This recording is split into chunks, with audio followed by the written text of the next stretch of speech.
पुण्याचे माजी पालकमंत्री अजित पवारांनी विद्यमान पालकमंत्री चंद्रकांत पाटलांच्या कार्यशैलीवर टीका केली आहे आणि त्यानंतर आता चंद्रकांत पाटलांनीही अजित पवारांना जोरदार प्रत्युत्तर दिलंय। त्यामुळे आजी माजी पालकमंत्र्यांमध्ये सकाळच्या बैठकांवरून जुंपल्याचं पाहायला मिळतंय। कार्यशैलीत बदल, राजकीय दंगल। पुण्यात आजी माजी पालकमंत्री आमने सामने। अजित दादा चंद्रकांत दादांमध्ये चांगलीच जुंपली। अधिकाऱ्यांच्या बैठकांवरून आरोप प्रत्यारोप।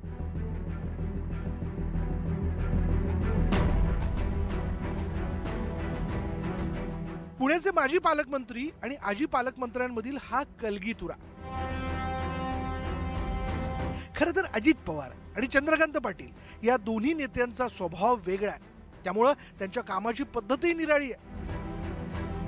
अजित पवार धडाकेबाज कामांमुळे जाणले जातात, तर चंद्रकांत पाटलांची कामाची पद्धत संयमाची आहे। पण अजित पवारांनी गुरुवारी चंद्रकांत पाटलांच्या बैठकांच्या वेळेवर टीका करत त्यांच्या कार्यशैलीवर निशाणा साधलाय। आठवड्याला सकाळी 7ला मी सगळे अधिकारी घेऊन तिथं बसायचो आणि लोकांचे सार्वजनिक प्रश्न सोडवण्याचा प्रयत्न करायचो। कारण आपलं पुणे, पिंपरी चिंचवड आणि पुणे ग्रामीण एवढा मोठा वर्ग आहे, त्यांना तेवढा वेळ देणं क्रमप्राप्त असतं तरच कामं होत असतात। परंतु प्रत्येक पालकमंत्र्याची कामाची पद्धत वेगवेगळी असते, त्याच्यामुळे मी माझ्या आधीच्याही पालकमंत्र्याची माझी तुलना करू इच्छित नाही आणि माझ्या नंतरच्याही पालकमंत्र्याची तुलना करू इच्छित नाही। आता अजित पवारांनी टीका केली आणि त्याला चंद्रकांत पाटलांनी प्रत्युत्तर दिलं नाही, असं कसं होणार? अजित पवारांनी प्रशासकीय वेळेतील बैठकांवर चिमटा काढल्यानंतर चंद्रकांत पाटलांनी त्यांच्या सकाळच्या बैठकांवरून टोला लगावला।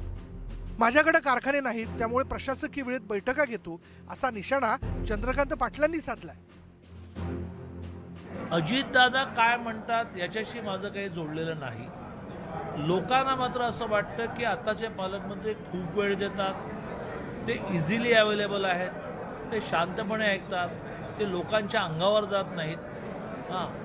ते सर्वसामान्यांतले आहेत, त्यामुळे सर्वसामान्य माणसाला त्यांच्याबद्दल प्रेम वाटतं। त्यांचे 24 कारखाने नाहीत असं सगळं सामान्य माणसाला वाटतं।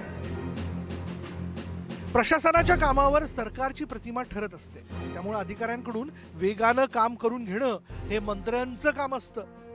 असं असलं तरी प्रत्येकाचा स्वभाव वेगळा असतो आणि कामाची पद्धतही वेगळी असते। पण आता या कार्यशैलीवरून पुण्यात सध्या दोन दादांमध्ये जुंपल्यानं राजकीय शिमगा सुरू झाल्याचं पाहायला मिळतंय। आता यात पुढे काय काय घडतं हे पाहणं महत्त्वाचं ठरणार आहे। Bureau report, news 18 Lokmat.